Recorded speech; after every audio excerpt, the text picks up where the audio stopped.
Olá, futuro advogado, futura advogada, seja bem-vindo ao O Habitizando, seu canal de preparação para o exame de ordem. Eu sou seu parceiro de estudos e hoje vamos analisar um tema fundamental: a Lei de Introdução às Normas do Direito Brasileiro, a famosa LINDB. Muitos candidatos negligenciam a LINDB por acharem que é um tema fácil ou introdutório. Mas aí é que mora o perigo. A FGV sabe disso e, por isso mesmo, explora a literalidade da lei para criar pegadinhas. É uma matéria com excelente custo-benefício, pouco conteúdo para memorizar e alta probabilidade de cair na prova. Geralmente, a prova da Ordem dos Advogados do Brasil traz uma ou duas questões sobre a LNDB na parte de direito civil. E como a nota de corte é apertada, cada acerto é um passo gigante em direção à sua aprovação.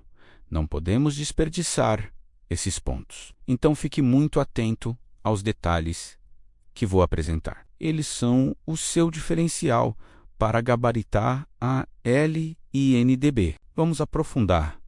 A LNDB é o que a doutrina chama de norma de sobredireito ou lex legum, a lei das leis. Isso significa que ela não se destina ao cidadão comum, mas sim ao aplicador do direito.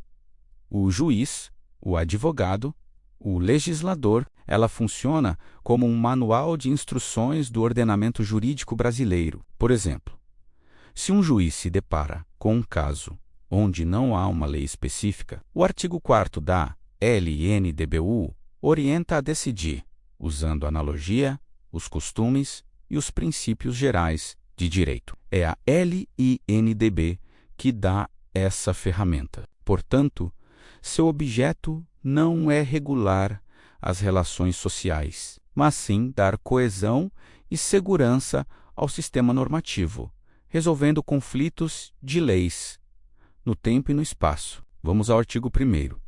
A regra geral é a vacatio legis de 45 dias. Mas atenção, a própria lei pode estabelecer um prazo diferente. Pode ser maior, menor ou até determinar que a vigência é imediata na data da publicação. Se a lei for omissa, aí sim aplicamos o prazo de 45 dias. Nos estados estrangeiros, quando admitida, a obrigatoriedade da lei brasileira é de 3 meses após a publicação. Vamos a um exemplo prático no estilo da FGV. A Lei nº 123 foi publicada em 10 de maio de 2024, uma sexta-feira, e seu texto não estabelece data para o início de sua vigência. Quando a Lei nº 123 entrará em vigor? Para calcular, excluímos o dia da publicação, 10 de maio, e contamos 45 dias. O 45º dia será o último dia da vacatio legis. A lei entrará em vigor no dia seguinte. Agora, o artigo 2º e o princípio da continuidade da lei. Uma lei nasce para vigorar por tempo indeterminado, até que outra a modifique ou revogue. Essa revogação, como vimos, pode ser expressa ou tácita. A vacatio legis, ou vacância da lei, é o período entre a publicação da lei e o início de sua vigência. Qual a sua finalidade? Dar tempo para que a sociedade, os operadores do direito e o próprio Estado se adaptem à nova norma. É um período de amadurecimento da lei antes que ela comece a produzir efeitos. A contagem desse prazo, segundo a Lei Complementar número 9598-avos, inclui o dia da publicação e o último dia do prazo, entrando a lei em vigor no dia subsequente. Então, no nosso exemplo da lei publicada em 10 de maio, contamos 45 dias a partir do dia 10, o 45º dia é o fim da vacância, e a lei passa a valer no dia seguinte. Exemplo de revogação tácita. Imagine que uma lei a proíbe a pesca de um certo tipo de peixe. Anos depois, uma lei B é criada para regular toda a atividade pesqueira naquela região e não menciona a proibição da lei. A lei B, por ter regulado inteiramente a matéria, revogou tacitamente a lei. A é o critério da especialidade ou da matéria. E um ponto crucial do artigo 2º é o parágrafo 3º, que trata da repristinação. A regra é clara. A lei revogada não se restaura por ter a lei revogadora perdido a vigência, salvo disposição em contrário. Ou seja, o efeito repristinatório não é automático no Brasil. Se a lei C revoga a lei B, que revogou a lei A não volta a valer, a menos que a lei C diga isso expressamente. Uma lei só deixa de valer se outra lei a modificar ou revogar. A revogação pode ser expressa quando a nova lei diz claramente qual norma está sendo retirada, ou tácita, quando a nova lei é incompatível com a antiga ou regula inteiramente a mesma matéria. Vamos aprofundar na repristinação. Imagine uma linha do tempo. A lei A está em vigor. Surge a lei B, que revoga expressamente a lei. Autor anos depois, surge a lei C, que revoga a lei B.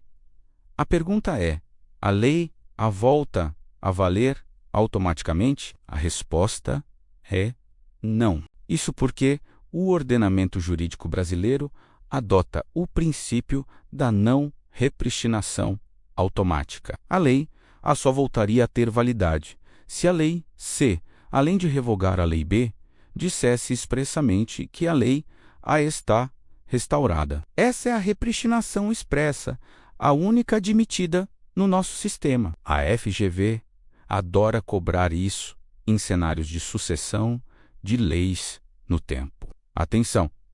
A lei não perde a validade pelo desuso. Esse é um erro clássico.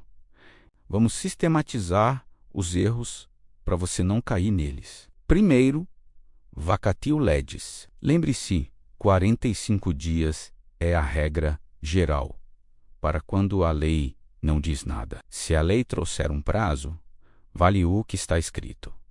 Segundo, o desuso. O costume contra legem, costume contrário à lei, não revoga a lei. Terceiro, a repristinação. Achar que a lei revogada volta a valer automaticamente é um erro fatal. A repristinação precisa ser expressa. Primeiro, confundir a vacatio legis, padrão de 45 dias, com prazos específicos que a própria lei pode trazer. Segundo, achar que uma lei perde a validade simplesmente porque ninguém mais a cumpre. O chamado costume revogatório, que não é aceito no nosso sistema.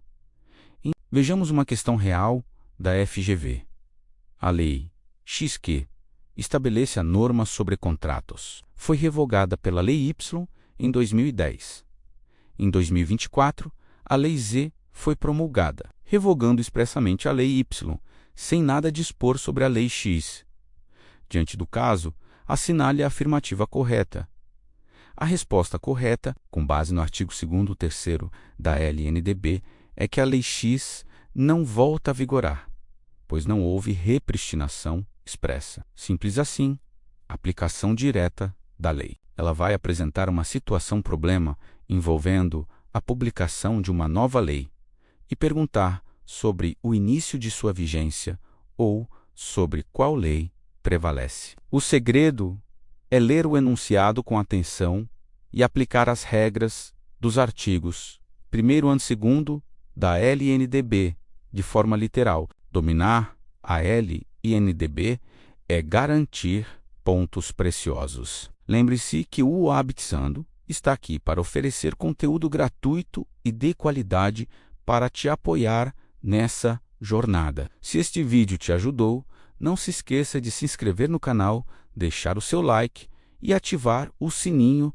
para não perder nenhuma aula. Juntos, vamos buscar essa aprovação. Até a próxima!